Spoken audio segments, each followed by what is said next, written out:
Antes de morir, Antonio Aguilar confesó su secreto más oculto sobre Amalia Mendoza. Este video no busca repetir la historia oficial ni adornar leyendas cómodas. Aquí entramos en la zona incómoda donde los silencios pesan más que los aplausos y donde una confesión tardía amenaza con reordenar todo lo que creíamos saber sobre un ídolo intocable, porque detrás del charro perfecto existió un hombre dividido, una promesa no dicha, una presencia constante que nunca fue nombrada en público y que, según el propio relato final, acompañó cada decisión importante durante décadas. Hoy, abrimos esa puerta con cuidado, sin morbo gratuito, pero sin suavizar lo polémico, porque hay verdades que no se gritan en vida y solo se susurran cuando ya no queda nada que perder. ¿Puede un amor que nunca se consumó marcar una vida entera más que un matrimonio de medio siglo? ¿Es posible amar con honestidad a dos personas sin traicionar por completo ninguna? La respuesta corta es sí, pero la respuesta real es mucho más incómoda, porque según esta historia Antonio eligió la estabilidad sin dejar de cargar la ausencia. Convirtió la renuncia en disciplina y el deseo en silencio, y esa tensión permanente fue el combustible invisible de su arte, de su carácter y de sus decisiones finales. Quédate hasta el final porque aquí no hay héroes puros ni villanos simples. Hay zonas grises que incomodan y revelaciones que explican gestos, canciones y silencios de otra manera. Suscríbete al canal y activa la campana de notificaciones para no perder los próximos capítulos donde cada pieza encaja lentamente. Y déjame en los comentarios si crees que callar por amor es un acto de nobleza o una forma elegante de traición, porque responderé y usaremos tu opinión para abrir el siguiente episodio de esta historia que nunca debió contarse, o tal vez sí. La tarde del 18 de junio de 2007 no fue distinta para el mundo exterior, pero dentro de una habitación de hospital algo se estaba preparando en silencio. Afuera, la ciudad seguía su ritmo habitual. Los autos avanzaban sin saber que, detrás de una puerta cerrada, un hombre estaba a punto de desmontar la versión más cuidada de su propia vida. Antonio Aguilar yacía en una cama blanca, rodeado de monitores que marcaban un tiempo que ya no le pertenecía. No había cámaras, no había público, no había aplausos. Solo respiraciones lentas y miradas que evitaban adelantarse a lo inevitable. Flor Silvestre permanecía sentada a su lado con una serenidad que no era ausencia de dolor, sino dominio del mismo. Había aprendido durante décadas que no todo se enfrenta con palabras y que algunas batallas se libran simplemente quedándose. Sus manos sostenían las de Antonio con una firmeza que contrastaba con la fragilidad del cuerpo que había cabalgado escenarios durante medio siglo. Aquella mujer no estaba allí como la figura pública, sino como la única testigo constante de un hombre que, incluso al borde del final, parecía guardar algo más. Los hijos llegaron sin anuncios dramáticos, con pasos contenidos y voces bajas. Antonio Jr. y Pepe entendieron desde el primer instante que esa visita no era rutinaria. Había en el ambiente una densidad distinta, como si el aire mismo supiera que algo estaba por romperse. No era miedo lo que se sentía, sino expectativa. La clase de expectativa que precede a una verdad largamente postergada. Durante horas, Antonio entró y salió de la conciencia. Murmuraba fragmentos que nadie lograba unir. Nombres incompletos, versos sueltos, silencios prolongados. Parecía estar cruzando pasillos invisibles entre recuerdos y despedidas. Flor lo observaba sin interrumpir, consciente de que no todo lo que emerge en ese estado debe ser forzado a tomar forma. Sin embargo, cerca de las 4 de la tarde, algo cambió. Antonio abrió los ojos con una claridad que sorprendió incluso a los médicos. No era lucidez prestada, era determinación. Pidió que se acercaran. No levantó la voz ni hizo gestos teatrales. Bastó una frase corta, dicha con esfuerzo, para que todos comprendieran que no se trataba de una despedida convencional. Dijo que necesitaba hablar, no para agradecer, no para pedir perdón, sino para decir algo que había guardado demasiado tiempo. El silencio que siguió no fue incómodo, fue respetuoso. Cada uno entendió que ese momento no admitía interrupciones ni consuelos anticipados. Antonio respiró hondo varias veces antes de continuar. Reconoció su papel como esposo y como padre. Habló del imperio construido, de los sacrificios visibles, de las decisiones que cualquiera podría enumerar en una biografía autorizada. Pero entonces hizo una pausa distinta, una de esas pausas que anuncian una grieta. Negó con la cabeza suavemente, como si rechazara su propio resumen, y dijo que no había sido completamente honesto. No acusó a nadie, no se justificó. Simplemente afirmó que había una parte de su historia que nunca fue contada. Nadie se movió, nadie preguntó. Flor no soltó su mano. Los hijos contuvieron la respiración. Antonio explicó que antes de enfrentarse a cualquier juicio final, necesitaba decir la verdad completa, no la versión conveniente. No habló de escándalos ni de errores públicos. Habló de algo más difícil de clasificar, algo que no deja pruebas visibles pero marca decisiones durante años. Dijo que había existido otra presencia en su vida, una que no ocupó espacio físico, pero sí emocional. La frase cayó sin dramatismo, pero con peso. No mencionó nombres de inmediato. Se tomó su tiempo, como si supiera que cada segundo contaba.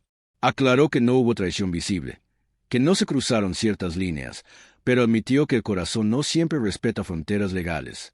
Aquella confesión no buscaba absolución, buscaba coherencia. Antonio no quería morir dejando piezas sueltas que solo conocía. Flor fue la primera en reaccionar, y lo hizo de una manera que desconcertó a todos. No mostró sorpresa, no preguntó detalles. Simplemente pronunció un nombre con la calma de quien confirma algo largamente asumido. No lo dijo con reproche ni con dolor inmediato. Lo dijo como se dice una verdad que siempre estuvo presente, aunque nunca se nombrara. Ese instante marcó el tono de todo lo que vendría después. Antonio asintió. En ese gesto hubo alivio y tristeza al mismo tiempo. Reconoció que ella siempre lo supo, que había visto señales, cambios, silencios repetidos. No intentó defenderse ni negar la evidencia emocional. Agradeció, con la mirada, la paciencia que nunca pidió explicaciones. En ese intercambio breve quedó claro que esa historia no comenzaba allí, ni terminaba en esa cama. Los hijos observaron la escena con una mezcla de desconcierto y comprensión tardía. Por primera vez entendieron que el hombre al que admiraban no solo había tomado decisiones públicas, sino renuncias privadas que nunca se mencionaron. Antonio explicó que no hablaba ahora para romper nada, sino porque sentía que el silencio ya no tenía sentido cuando el tiempo se agotaba. La honestidad, dijo, no destruye lo real. Esa tarde no hubo gritos ni reclamos. Hubo un acuerdo tácito de escuchar hasta el final. Antonio no entró en detalles todavía. Sabía que esa revelación era apenas la puerta. Detrás de ella esperaban años, gestos, objetos, canciones y decisiones que adquirirían otro significado. La habitación seguía siendo la misma, pero el aire había cambiado. Algo había comenzado a moverse, y ya no habría forma de detenerlo. En el siguiente tramo de esta historia, esa presencia sin nombre empezaría a tomar forma, y lo que parecía un recuerdo aislado demostraría haber sido un hilo constante, tenso y silencioso, que atravesó toda una vida. La confesión no cerró la escena, apenas la desplazó. Después de que el nombre fue pronunciado con naturalidad dolorosa, nadie reaccionó como suele hacerlo la gente cuando escucha algo prohibido. No hubo sorpresa ruidosa ni preguntas inmediatas. Lo que apareció fue otra cosa, más difícil de describir. Una comprensión silenciosa que parecía haber estado esperando permiso para existir. La habitación siguió siendo la misma, pero el pasado comenzó a filtrarse en el presente con una suavidad inquietante, como si siempre hubiera estado ahí, contenido por pura voluntad. Antonio respiró con dificultad, no solo por el estado de su cuerpo, sino por el peso de lo que acababa de abrir. Explicó que ese nombre no pertenecía a un episodio aislado, ni a un error puntual. Era una presencia constante, una referencia interna que nunca se fue del todo. Aclaró que no hablaba desde el arrepentimiento, sino desde la necesidad de ordenar su propia historia antes de dejarla atrás. No se trataba de justificar decisiones, sino de reconocerlas con honestidad tardía. Flor escuchaba sin bajar la mirada. Cada palabra parecía confirmar intuiciones antiguas. Durante años había aprendido a leer silencios, a notar cambios mínimos en el tono, en la forma de mirar, en la manera de ausentarse aun estando presente. Nunca preguntó directamente porque entendía que algunas respuestas no traen alivio, solo confirman lo que ya se siente. Por eso, cuando Antonio habló de esa otra figura, ella no reaccionó desde el descubrimiento, sino desde la validación. Antonio intentó explicar la diferencia que había marcado toda su vida adulta. Habló de dos formas de amar que no compiten, pero tampoco se sustituyen. Una construye, organiza, da forma a los días. La otra observa desde adentro, acompaña las dudas, entiende las grietas. Dijo que Flor fue la estructura, el sostén, el presente continuo. La otra presencia, en cambio, fue espejo y sombra, una afinidad que no prometía calma, pero sí comprensión profunda. Los hijos escuchaban con atención contenida. Para ellos, esa distinción no era sencilla. Habían crecido viendo una pareja sólida, una imagen coherente. Descubrir que existía una capa invisible, sostenida durante décadas sin romper lo visible, los obligaba a replantear la idea de fidelidad, de elección y de lealtad. Antonio lo notó y se adelantó a las preguntas que aún no se formulaban. Aclaró que no se trataba de repartir afectos, sino de aceptar que el corazón humano no siempre se organiza según normas claras. Habló entonces de los primeros encuentros, no como escenas románticas, sino como momentos de reconocimiento. Dijo que algunas personas llegan a la vida con la capacidad de ver lo que otros no miran, no porque busquen hacerlo, sino porque comparten una forma similar de sentir. Esa coincidencia, explicó, no siempre conduce a una historia compartida. A veces solo deja una marca que acompaña en silencio. Flor recordó sin decirlo las ocasiones en que lo vio transformarse levemente ante ciertas presencias, los cambios imperceptibles que solo quien ama de verdad logra notar. No necesitó detalles para confirmar lo que siempre sospechó. Durante años decidió no confrontar porque entendía que la elección cotidiana era clara. Antonio volvía, se quedaba, construía. Eso, para ella, era una forma de respuesta. Antonio explicó que, con el tiempo, aprendió a vivir con esa dualidad sin permitir que se desbordara. Transformó lo que no podía decir en disciplina, lo que no podía vivir en trabajo constante. No negaba el conflicto interno, pero tampoco lo dejó gobernar sus acciones. Dijo que amar no siempre significa poseer ni compartir una vida entera. A veces amar es aceptar una distancia permanente. El ambiente se volvió más íntimo conforme avanzaba el relato. Ya no se hablaba de hechos, sino de significados. Antonio no mencionó aún fechas ni lugares concretos. Se limitó a describir cómo esa presencia influyó en su manera de entender la tristeza, la música y el silencio. Explicó que algunas emociones solo encuentran salida cuando se transforman, cuando se convierten en algo que otros pueden sentir sin conocer el origen. Flor, con voz firme, admitió que había aprendido a convivir con ese fantasma sin permitir que destruyera lo que tenían. Reconoció que hubo noches difíciles, momentos de soledad compartida, instantes en los que supo que no estaba sola en la habitación aunque nadie más estuviera presente. Aún así, eligió permanecer. No por resignación, sino por convicción. Antonio la miró con una mezcla de gratitud y cansancio. Reconoció que esa fortaleza silenciosa fue lo que le permitió sostener el equilibrio durante tantos años. Admitió que, sin esa comprensión tácita, quizá todo habría colapsado mucho antes. La historia que estaba contando no era una exaltación del conflicto, sino un intento de explicar cómo logró mantenerse fiel a una elección sin negar una verdad interna.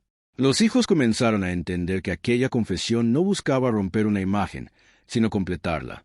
No se trataba de revelar un escándalo, sino de mostrar el costo emocional de ciertas decisiones. Antonio insistió en que nunca se permitió cruzar límites visibles porque sabía que algunas pasiones, si se viven sin contención, terminan destruyendo todo a su paso. La renuncia, en su caso, fue una forma de responsabilidad. La conversación avanzó sin prisa, como si el tiempo hubiera decidido esperar. Antonio dejó claro que lo que venía después no sería fácil de escuchar, pero era necesario. Dijo que había pruebas materiales de ese vínculo silencioso, rastros que nunca salieron a la luz y que exigían una decisión final. No explicó aún de qué se trataba, pero pidió confianza. La habitación volvió a quedar en silencio por unos segundos. No era un vacío incómodo, sino una pausa natural antes de un nuevo tramo. Todos entendieron que la historia no había hecho más que comenzar, que el nombre pronunciado era solo la puerta de entrada a algo más profundo. En el siguiente momento, Antonio hablaría de aquello que había guardado durante décadas y que, según él, explicaba mejor que cualquier palabra la dimensión real de ese amor contenido. El silencio que siguió no fue vacío, fue preparación. Antonio parecía reunir fuerzas que ya no estaban en el cuerpo, pero sí en la memoria. Dijo que algunas verdades no encuentran salida en la conversación, porque decirlas en voz alta obliga a consecuencias inmediatas. Por eso, durante años, eligió otro camino, no uno más fácil, sino uno más controlable. Explicó que cuando una emoción no puede vivirse ni compartirse, busca una forma alternativa de existir. En su caso, esa forma fue la escritura. Habló entonces de un hábito que comenzó sin intención de durar tanto. Al principio fue una sola hoja, escrita en una noche silenciosa, sin destinatario real. No era una carta de amor en el sentido clásico, sino una forma de ordenar pensamientos que no tenían lugar en la vida diaria. Con el tiempo, ese gesto aislado se convirtió en costumbre. Cada texto cumplía la misma función: permitirle seguir adelante sin negar lo que sentía. Antonio explicó que nunca envió esas palabras. No porque no quisiera, sino porque entendía que hacerlo rompería un equilibrio frágil pero necesario. Escribir sin enviar era su manera de hablar, sin alterar el mundo que había elegido construir. No esperaba respuesta, no buscaba consuelo externo. Aquellas páginas eran un diálogo unilateral que le permitía no acumular silencios peligrosos.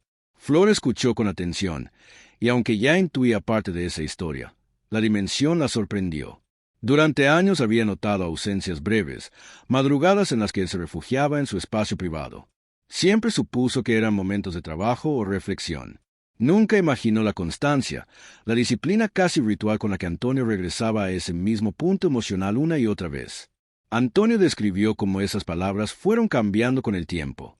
Las primeras estaban cargadas de despedida, de intento racional por cerrar algo que no podía cerrarse del todo. Con los años, el tono se volvió más sereno, menos urgente. No porque el sentimiento desapareciera, sino porque aprendió a convivir con él sin dejar que lo consumiera.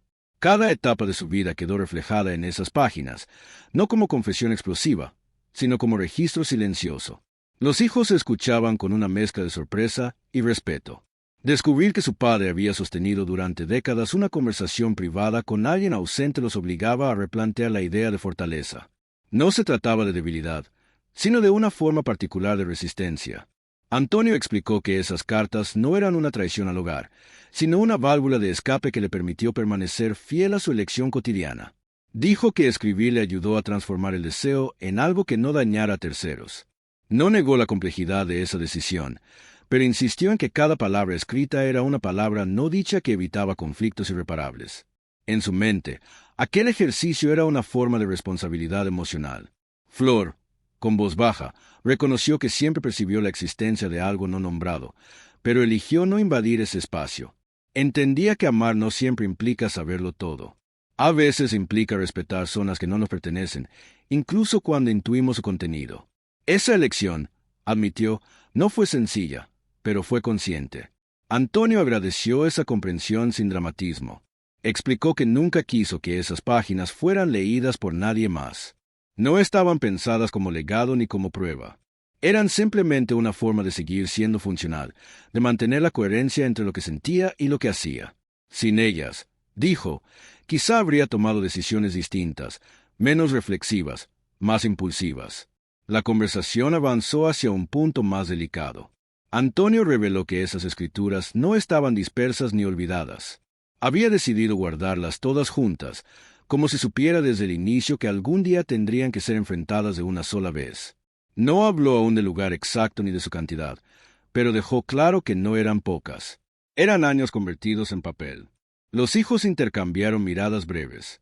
Comprendieron que lo que estaban escuchando no era solo una historia de sentimientos contenidos, sino la explicación de muchos gestos que antes parecían inexplicables.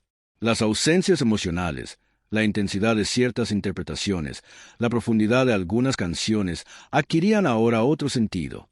No se trataba de inspiración abstracta, sino de una experiencia sostenida en el tiempo. Antonio aclaró que nunca escribió desde la esperanza de un reencuentro. No hubo planes secretos ni promesas ocultas. Las cartas no eran un puente hacia otra vida, sino una forma de aceptar que esa otra vida no existiría. En cada texto reafirmaba su elección, incluso cuando dolía. Esa contradicción, explicó, fue su mayor aprendizaje. Flor permanecía firme, aunque la emoción comenzaba a filtrarse en su expresión. Escuchar la magnitud de ese ritual privado la obligaba a reconocer el tamaño del sacrificio silencioso que ambos habían hecho, cada uno a su manera. Ella eligió no preguntar, él eligió no mostrar. Entre esas dos decisiones se construyó una convivencia que, aunque imperfecta, fue real. Antonio hizo una pausa prolongada antes de continuar. Dijo que había llegado el momento de decidir qué hacer con todo aquello que había escrito. No podía llevarlo consigo ni dejarlo al azar. Aquellas páginas representaban una etapa que debía cerrarse de forma consciente. Por eso, explicó, necesitaba hacer una petición específica, una que sabía que no sería fácil de escuchar. No detalló aún la naturaleza de esa solicitud. Solo adelantó que implicaba desprendimiento y confianza, que no se trataba de castigo ni de olvido, sino de liberación.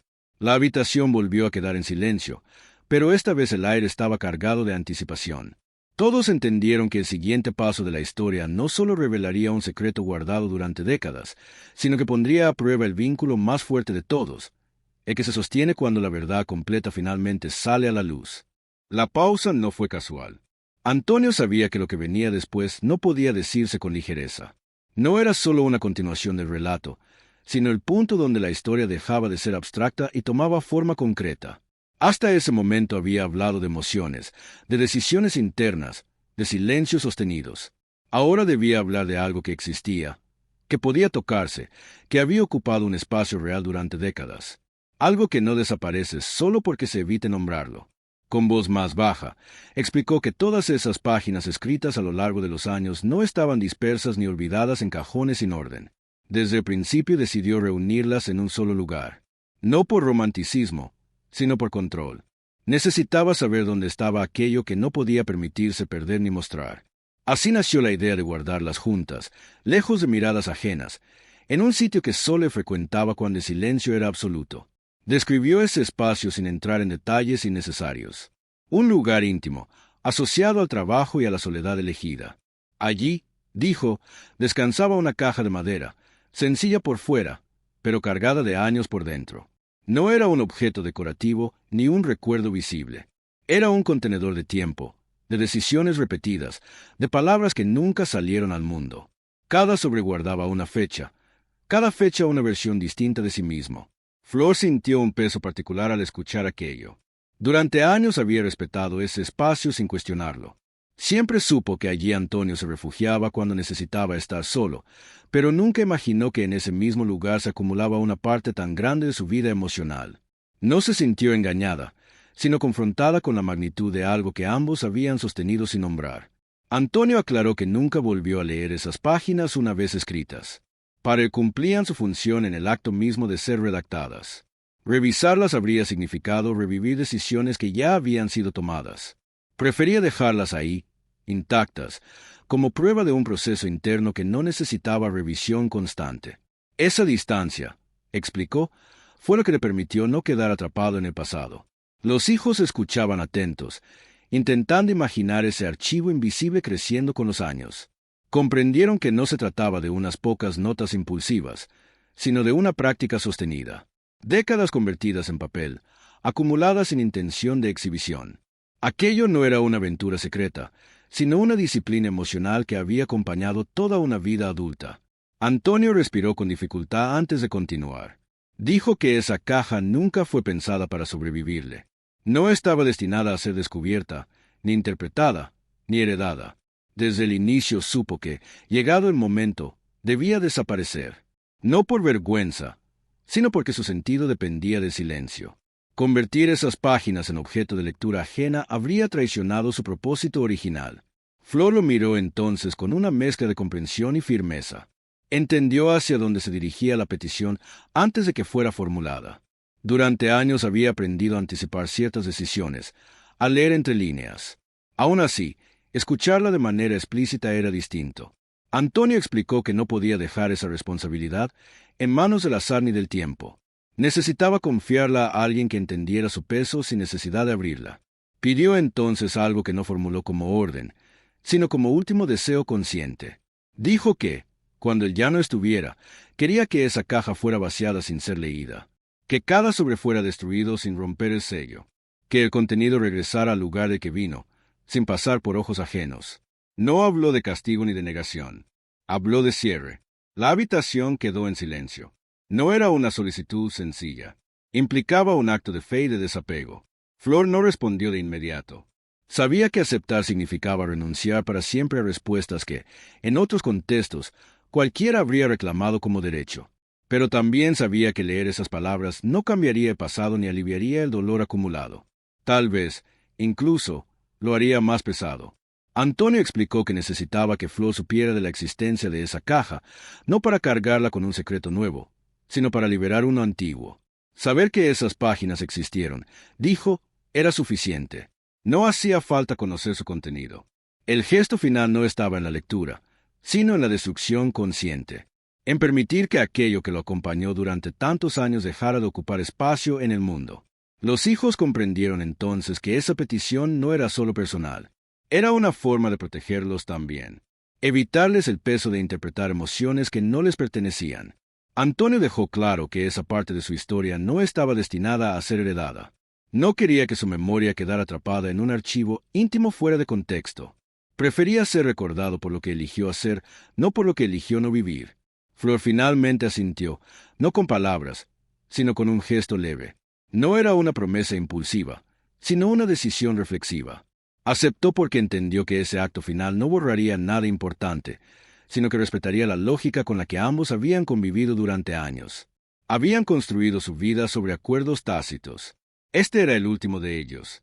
Antonio agradeció en silencio.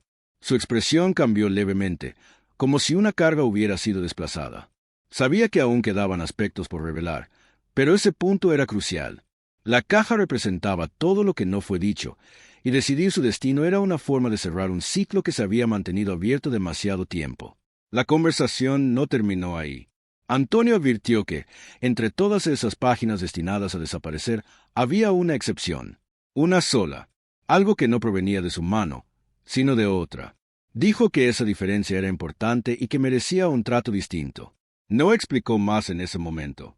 Se limitó a señalar que no todo lo que se guarda debe ser destruido, y que algunas palabras, dichas al final, tienen derecho a permanecer. Esa revelación dejó a todos en un estado de atención renovada. La historia avanzaba hacia un punto aún más delicado, donde Pasado no solo hablaba desde su propia voz, sino desde la de alguien más. En el siguiente tramo, Antonio explicaría por qué una sola carta escapaba a la regla y cómo ese gesto final terminaría de dar sentido a todo lo que había callado durante tanto tiempo. Antes de seguir, quédate conmigo hasta el final, porque lo que viene no suaviza la historia, la vuelve más incómoda y mucho más reveladora. A partir de aquí, cada pieza que se suma cambia el sentido de todo lo anterior y lo que parecía una confesión aislada empieza a mostrar un patrón que se sostuvo durante décadas. Si llegaste hasta este punto, no te vayas ahora, porque el cierre de este capítulo conecta directamente con una revelación que muchos nunca quisieron escuchar y que explica decisiones, silencios y gestos que siempre estuvieron a la vista, pero nadie supo leer. Si este tipo de historias te atrapan, suscríbete ahora al canal y activa la campana de notificaciones, porque los próximos capítulos no serán publicados al azar y no quiero que te pierdas el momento exacto en que todo encaja. Aquí no contamos versiones rápidas ni titulares fáciles.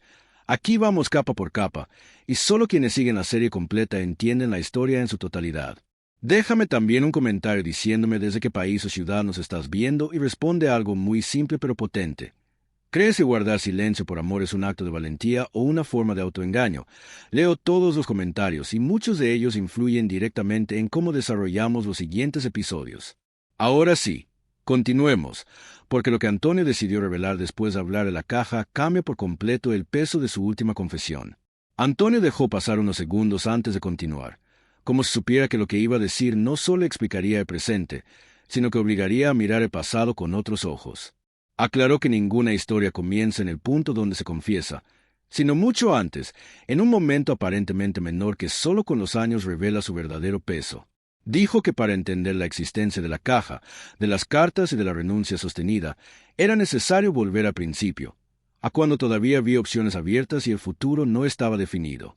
Recordó un año específico, no como una fecha exacta, sino como una etapa. Un periodo en el que todo parecía posible y nada estaba completamente decidido. Habló de un proyecto profesional que lo llevó a compartir tiempo, espacios y silencios con alguien que no formaba parte de su vida cotidiana. Al principio no hubo señales evidentes. Ningún gesto fuera de lugar, ninguna intención declarada. Solo una coincidencia extraña en la forma de sentir el mundo. Antonio explicó que hay personas que no entran en la vida como una conquista, sino como un reconocimiento.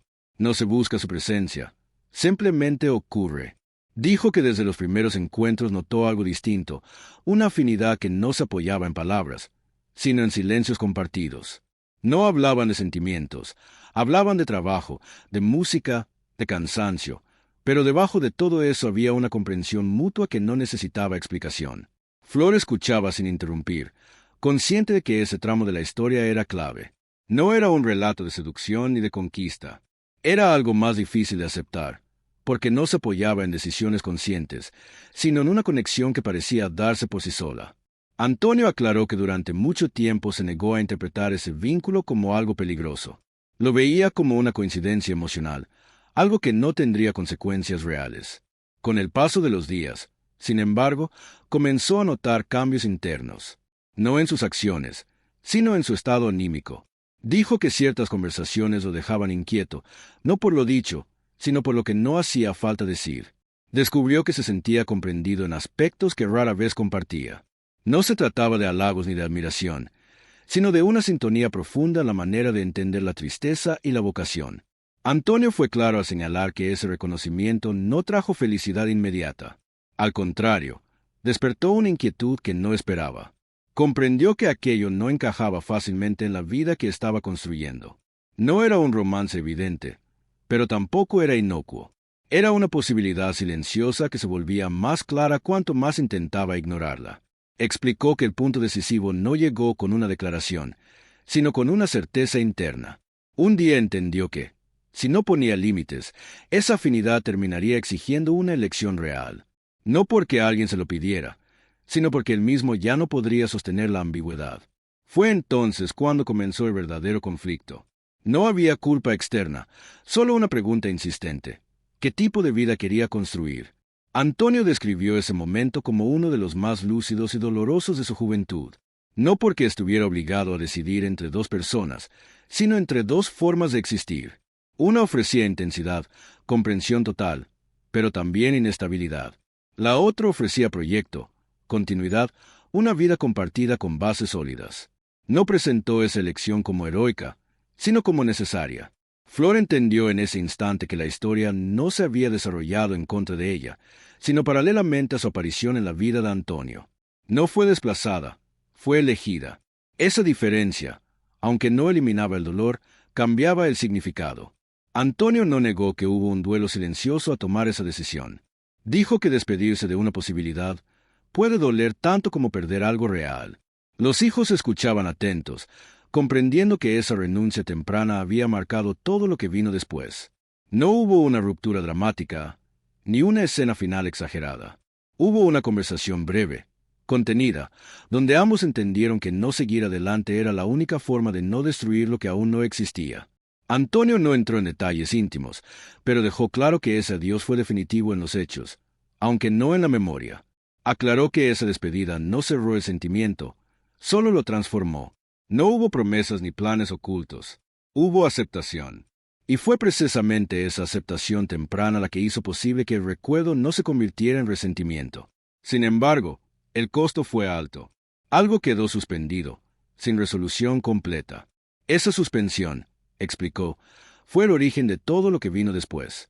Flor permanecía en silencio, asimilando el peso de esa revelación. Entendía ahora que la historia no fue un error prolongado, sino una renuncia sostenida. Antonio eligió una vida concreta, pero no pudo borrar del todo la huella de lo que no fue. Esa huella no pidió permiso para quedarse, simplemente lo hizo. Antonio concluyó ese tramo diciendo que, aunque la decisión fue correcta, no fue indolora, y que esa mezcla de certeza y pérdida lo acompañó siempre. La caja, las cartas, el silencio, todo nació de ese primer acto de renuncia, no como castigo, sino como consecuencia natural de haber visto demasiado claro demasiado pronto. La habitación volvió a quedar en calma. Nadie habló de inmediato. Todos entendieron que el origen de la historia no estaba en una traición tardía, sino en una elección temprana que nunca dejó de resonar.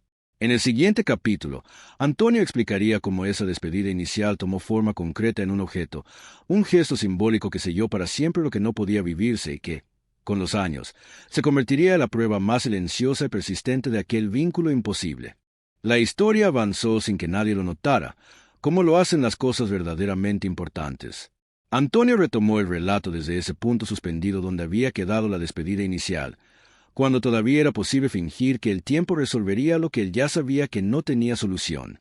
Explicó que, después de aceptar internamente su decisión, comprendió que no bastaba con alejarse. Algunas elecciones necesitan un gesto final para volverse reales, algo que marque un antes y un después sin dejar espacio para interpretaciones futuras. Dijo que no fue una decisión inmediata. Durante días, quizás semanas, convivió con la idea de que ese vínculo quedara en una zona ambigua, sin palabras finales. Pero esa indefinición, Lejos de aliviar, aumentaba el peso. Antonio entendió que, si no cerraba ese capítulo de manera consciente, seguiría abierto para siempre, filtrándose en cada momento de duda. Por eso decidió hacer algo que no pudiera deshacerse con facilidad. No habló de grandes escenas ni de declaraciones solemnes.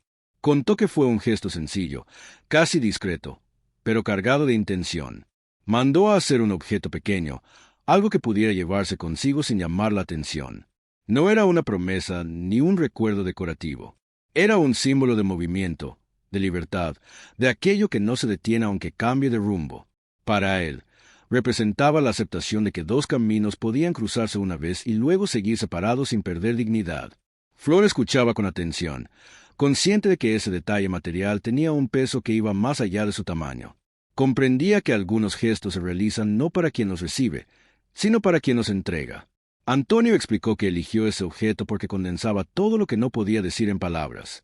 No contenía fechas ni nombres visibles. No explicaba nada a terceros. Solo tenía sentido para quienes conocían la historia completa. Describió el momento en que lo entregó como breve y contenido. No hubo reproches ni escenas prolongadas. Ambos sabían que ese encuentro no debía extenderse. El objeto pasó de una mano a otra sin discursos, acompañado de una frase simple que no prometía reencuentros ni futuros alternativos. Era, en esencia, un reconocimiento mutuo de lo que había existido y de lo que no se permitirían vivir. Antonio aclaró que ese gesto no buscaba consolar ni suavizar la despedida. Al contrario, la hacía definitiva. Dar algo que pudiera conservarse era una manera de cerrar sin negar. No era un ancla, era un recordatorio de que la renuncia había sido real y consciente. Para él, fue el punto exacto en que entendió que no habría marcha atrás. Flor percibió entonces la dimensión de ese acto. No se trataba de un recuerdo romántico oculto, sino de una forma de establecer límites claros. Antonio no se aferró a ese objeto ni lo conservó para sí. Lo entregó y se apartó. Esa diferencia, aunque sutil, era fundamental. Él eligió no guardar símbolos visibles de aquello que había decidido no vivir. Antonio continuó explicando que, durante años, no volvió a pensar en ese objeto de manera concreta. Sabía que existía, pero no formaba parte de su vida diaria. No lo mencionaba, no lo buscaba, no lo convertía en un punto de referencia. Para él, su función había terminado en el momento de la entrega. Lo que no imaginaba era que ese gesto tendría una continuidad silenciosa que escapaba a su control. Con el tiempo, explicó, la vida siguió su curso. Se casó, formó una familia, construyó una trayectoria sólida. El pasado no desapareció, pero quedó contenido. Sin embargo, cada tanto, en momentos específicos, algo le recordaba que ciertas decisiones no se borran del todo, no como arrepentimiento, sino como memoria persistente. Flor reconoció que hubo ocasiones en las que notó una tristeza particular en su mirada, una melancolía que no correspondía a ningún hecho inmediato. Nunca la atribuyó a una causa concreta. Ahora comenzaba a entender que esas sombras no eran nostalgia por lo perdido, sino el eco de una renuncia bien asumida, pero no por eso liviana. Antonio explicó que ese objeto, aunque no lo acompañaba físicamente, se convirtió con los años en una especie de testigo silencioso de una historia que no se contaba. No porque alguien lo usara para recordar, sino porque existía como prueba de que el adiós había sido real. No hubo ambigüedades posteriores. Cada encuentro futuro, cuando ocurrió, se sostuvo sobre esa base. Lo decidido no se negociaba. Los hijos se escuchaban con atención renovada. Comprendieron que ese gesto temprano había definido el tono de todo lo que vino después. No hubo un amor prolongado en las sombras, sino una elección clara seguida de un duelo privado. El objeto no era una atadura, era una línea trazada. Antonio dejó claro que ese símbolo nunca fue utilizado como excusa ni como refugio emocional. No lo mencionaba en sus escritos ni lo incorporaba a su vida cotidiana. Su función era otra, recordarle, en los momentos de duda, que ya había elegido una vez y que esa elección merecía respeto. La habitación se llenó de una calma extraña, casi solemne. Todos entendían que ese gesto material explicaba mucho más de lo que parecía. No era una prueba de traición, sino de límite. No era una promesa incumplida, sino una despedida cumplida hasta el final. Antonio hizo una pausa larga antes de continuar. Dijo que, aunque ese objeto había salido de sus manos muchos años atrás, el destino se encargaría de devolverlo de una forma inesperada. Aclaró que ese regreso no fue buscado ni anticipado, y que su impacto sería profundo. No dio más detalles en ese momento. Solo adelantó que algunas cosas, incluso cuando se entregan para cerrar un ciclo, encuentran la manera de regresar para pedir una última mirada. Esa afirmación dejó a todos en silencio. La historia parecía girar nuevamente, como si el pasado, que había aceptado su lugar, decidiera reaparecer con una intención distinta.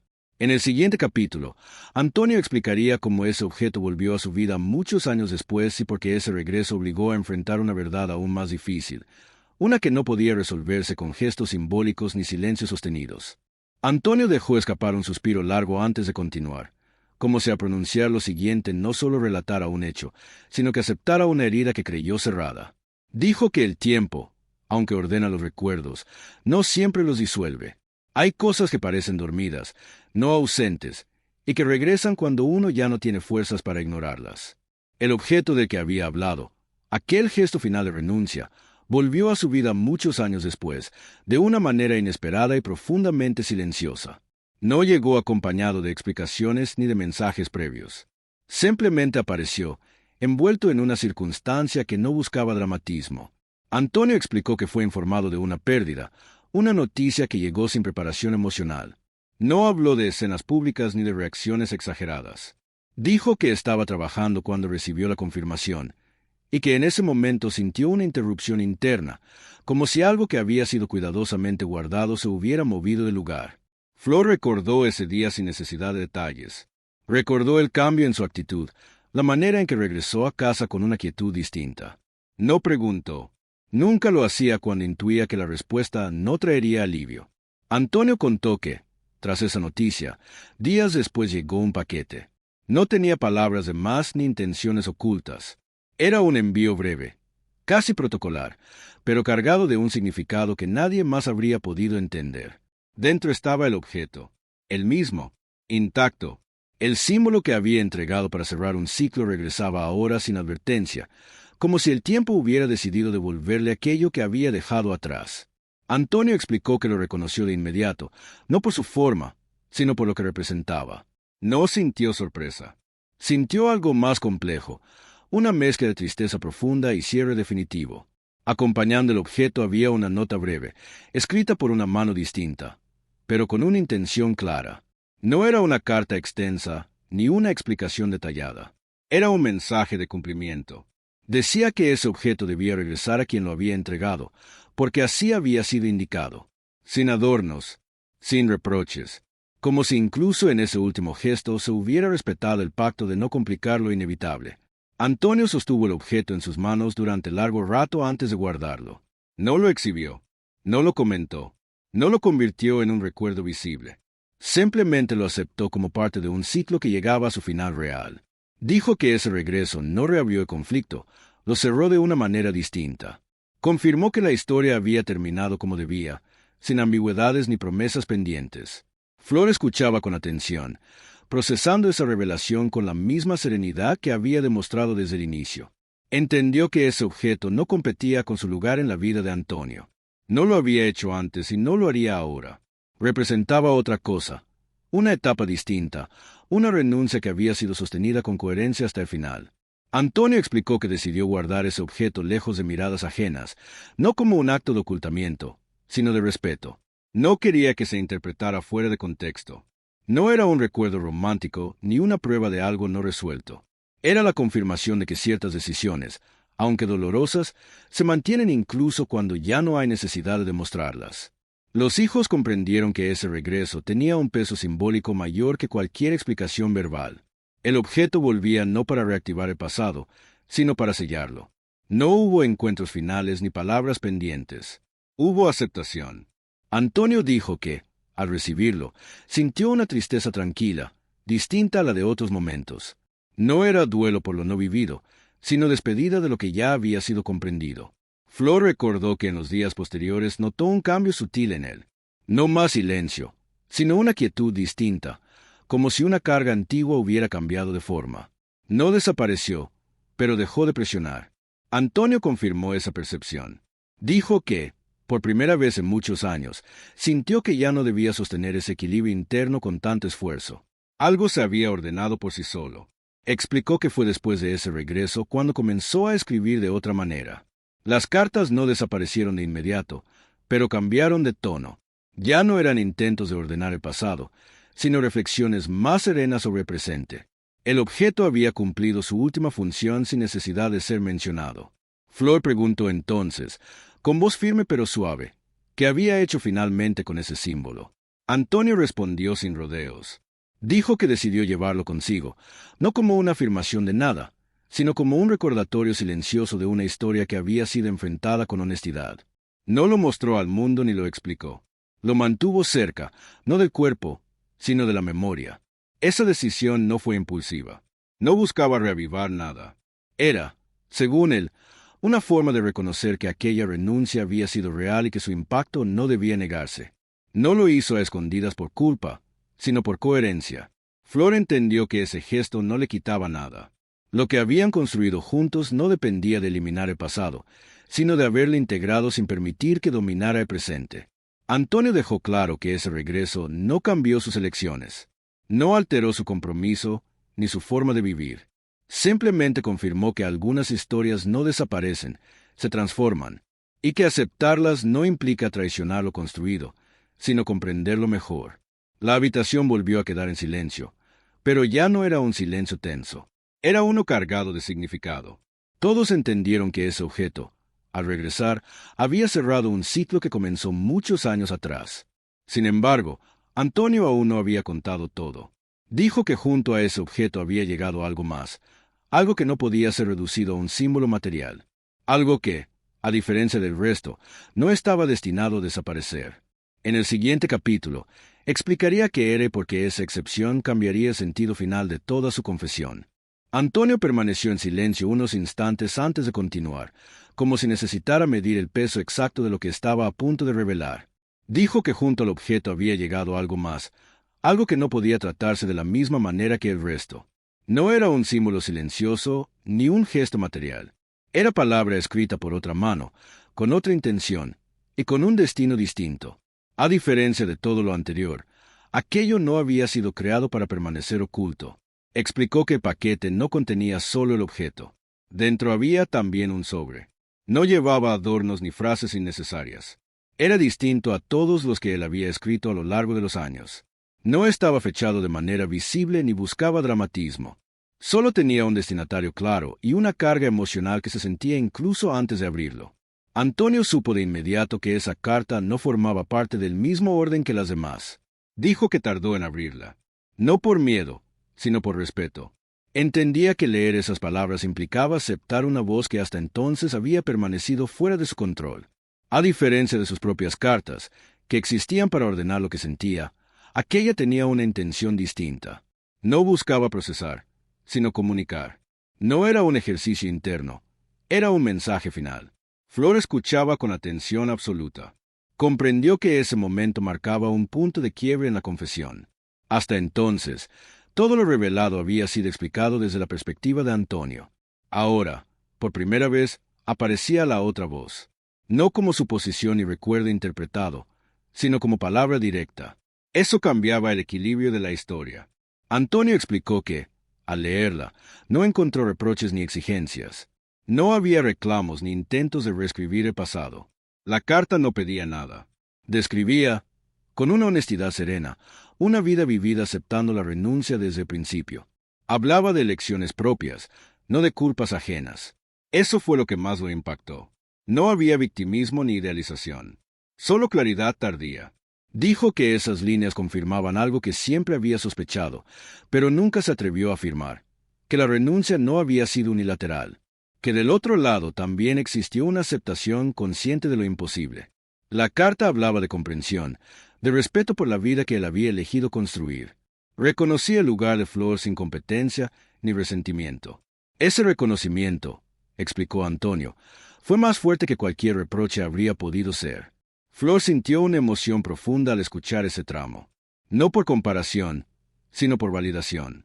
Entendió que nunca fue vista como un obstáculo, sino como la elección correcta. La carta, según Antonio, hablaba directamente de eso. Decía que algunas personas están destinadas a compartir una vida completa, mientras que otras solo pueden coincidir en el entendimiento. Ambas formas de vínculo eran reales, pero no intercambiables. Antonio confesó que esa lectura lo dejó en un estado extraño.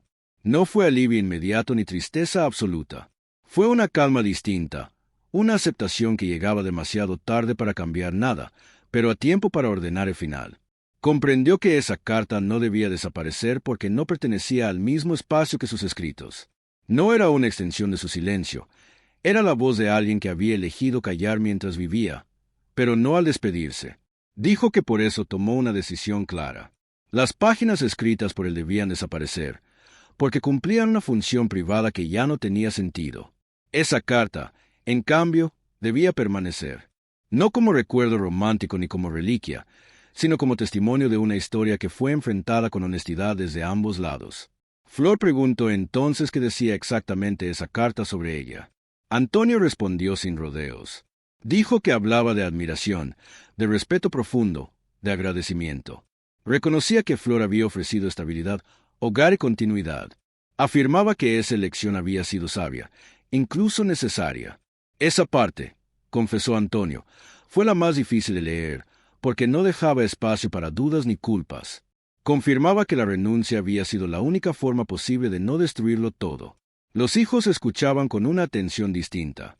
Por primera vez entendían que la historia no era una competencia emocional ni un triángulo irresuelto.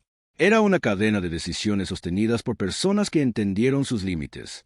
La carta no romantizaba el dolor, ni idealizaba lo imposible. Lo aceptaba. Y esa aceptación, paradójicamente, le daba un peso mayor. Antonio explicó que guardó esa carta junto a las demás durante un tiempo, no por confusión, sino porque necesitaba procesarla. Sin embargo, con los años entendió que su destino no era el mismo. No podía pedir que fuera destruida porque no le pertenecía del todo. Era una voz ajena que merecía respeto. Por eso, cuando habló de quemar la caja, hizo una excepción clara. Dijo que esa carta podía ser leída por Flor si ella así lo decidía. No como obligación, sino como derecho, porque contenía palabras que no buscaban dividir, sino cerrar con dignidad. Flor no respondió de inmediato. Aún no sabía si querría leerla. Entendía que hacerlo implicaría aceptar una verdad completa, sin filtros. Antonio dejó claro que esa carta no cambiaba nada de lo vivido, pero sí iluminaba el camino recorrido. No borraba el dolor, pero le daba sentido. Era la prueba final de que la historia, aunque imposible, había sido enfrentada con respeto por todas las partes. La habitación quedó en silencio una vez más. Esta vez no había tensión, sino una calma expectante. Todos sabían que esa carta era el último eslabón de una cadena larga y silenciosa. En el siguiente capítulo, Antonio explicaría qué ocurrió después de su muerte, cómo se cumplió la promesa hecha en esa habitación y de qué manera ese acto final transformó definitivamente el peso de todo lo que había sido callado durante tantos años. El tiempo siguió avanzando, como siempre lo hace, incluso cuando una historia parece haber encontrado su cierre. Sin embargo, lo que Antonio había revelado no se disolvió con el paso de los días. No se convirtió en escándalo ni en rumor público, pero sí transformó la manera en que quienes estuvieron allí entendieron todo lo que había venido antes.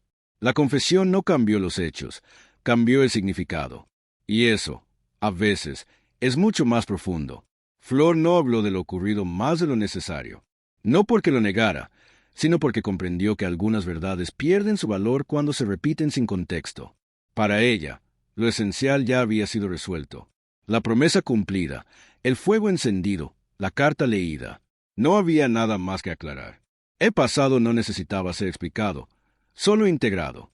Y así lo hizo, sin dramatismo, sin necesidad de que otros validaran su decisión. Los hijos, por su parte, comenzaron a mirar la figura de su padre desde una perspectiva distinta, no con decepción, sino con una comprensión más adulta. Descubrieron que la fortaleza no siempre se manifiesta en la ausencia de conflicto, sino en la capacidad de convivir con él sin permitir que destruya lo construido. Antonio ya no era solo el símbolo público ni el referente artístico. Era también un hombre que había elegido cargar con una renuncia para proteger una vida concreta. Con el paso de los meses, algunas canciones comenzaron a escucharse de otra manera. No porque su significado hubiera cambiado, sino porque ahora existía una clave emocional que antes faltaba. Ciertas pausas, ciertos tonos, ciertas decisiones artísticas dejaron de parecer casuales. No se trataba de reinterpretar toda una obra, sino de entender que detrás de ella hubo un ser humano que transformó lo que no podía vivir en algo que otros podían sentir. Flor siguió adelante con una serenidad que sorprendió a muchos. No buscó redefinir la historia pública ni corregir narrativas. Entendió que el legado no se defiende ocultando la complejidad, sino aceptándola sin convertirla en espectáculo. Para ella, la verdad no necesitaba micrófonos. Ya había cumplido su función en el lugar correcto y con las personas correctas. La carta quedó guardada, no como un trofeo ni como una herida abierta, sino como un testimonio silencioso. No era un recordatorio constante, sino una certeza tranquila. Flor no volvió a leerla muchas veces. No hacía falta. Su contenido ya había cumplido su propósito: cerrar sin resentimiento, confirmar sin competir, aceptar sin borrar. Con el tiempo, esa historia dejó de sentirse como un secreto incómodo y pasó a ser parte de una comprensión más amplia sobre el amor, la lealtad y la elección. No todos los vínculos están destinados a compartirse en la misma forma. Algunos existen para acompañar desde la distancia, otros para sostener una vida entera. Confundirlos puede ser destructivo. Entenderlos, en cambio, puede ser liberador. Antonio no dejó instrucciones para que su confesión fuera contada al mundo. No buscó redención pública ni reconocimiento póstumo. Lo que necesitaba decir, lo dijo a quienes correspondía. El resto pertenecía al silencio. Y ese silencio, lejos de ser vacío, estaba lleno de sentido. Al final, lo que quedó no fue una historia de traición y de escándalo, sino una lección incómoda sobre la complejidad humana. Amar no siempre es elegir una sola emoción. A veces es elegir una vida, aun sabiendo que otra posibilidad quedará para siempre en la memoria. No todos los amores están hechos para vivirse. Algunos existen para enseñarnos a renunciar sin destruirnos. Esa fue la herencia real de esta historia. No un mito roto, sino un legado humanizado. Antonio fue muchas cosas: artista, referente, figura pública. Pero también fue alguien que entendió que la verdad, dicha a tiempo, puede liberar más que cualquier aplauso. Y Flor, en su silencio firme, demostró que la fortaleza más grande no siempre necesita palabras. Ahora quiero saber qué piensas tú. Déjanos en los comentarios una curiosidad que te haya llamado la atención de esta historia y dinos desde qué país o ciudad nos estás viendo, porque leemos todo y muchas de esas reflexiones abren nuevas líneas para próximos contenidos. Si este relato te atrapó, activa ahora la campana de notificaciones para no perderte los siguientes videos donde seguimos explorando historias que no suelen contarse completas. Comparte este video con alguien que ame este tipo de relatos profundos y humanos, y cuando termine, haz clic en los videos que aparecerán en pantalla, porque cada uno conecta con este de una forma que quizá no esperas. Nos vemos en el próximo capítulo.